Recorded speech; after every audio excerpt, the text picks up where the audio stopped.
So I'm going to switch gears and talk really briefly about entrepreneurship. So I'll try to give you some of the things I think are really important that other people won't tell you or won't stress as much. And one of those is really just don't settle. It's very, very, very important if you're starting a company to have the right people involved. And I can't stress that enough. I've been, enormously happy with people we've had involved at Google with my co-founder and with Eric. And we took a long time to find these people, actually. I've been working with Sergey for a really long time, but Eric took us over a year to hire Eric. And just generally, having great people involved that you really like and that are compatible with you and all those things is tremendously important. And you're never going to question the equity you gave up or any of the other things. So I can't stress that enough. The other thing I think we really benefited from is being real experts. We worked on Google for many years at Stanford before we started the company. And that was a pretty nice position to be in. We understood sort of all aspects of search. We talked to all the search companies for many years. We really knew a lot about what was going on. And you can do that pretty cheaply, right? It's just your labor, right? You can invest a year or 2 or 3 years and really learn something very, very well before you start having hundreds of people, working on the problem.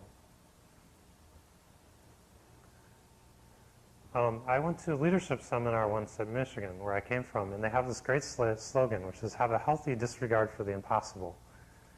And what this means is you should set really stretched goals that you're not sure you can achieve, but are sort of reasonable. You don't want completely outlandish goals either.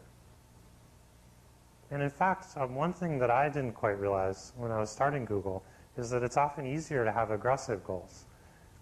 And what that means is a lot of times people pick very specific things they want to do because they think they'll be easier to attain.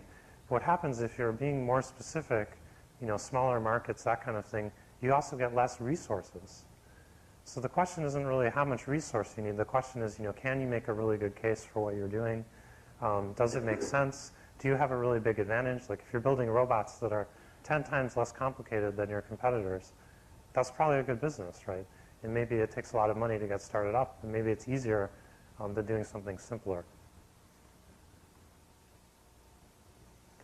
Sort of on this theme, it's okay to solve a hard problem. That's why you get paid if you're a company, right? It's for doing something that other people can't do easily. And so a lot of times it's important to do the whole problem. I was talking actually with Jeff Bezos at Amazon recently. I said, you really need to solve delivery, right? And some people might say, well, that's not really an issue for Amazon because someone else will take care of the delivery. But if people can't order stuff cheaply and get it easily, then it really, really hurts their business, right?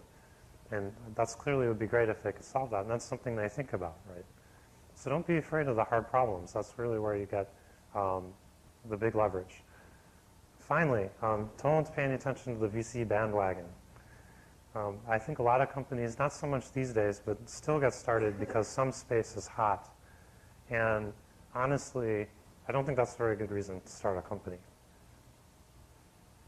And in fact, we see hundreds or thousands of people come to us who want to commercialize something or want us to collaborate with their business.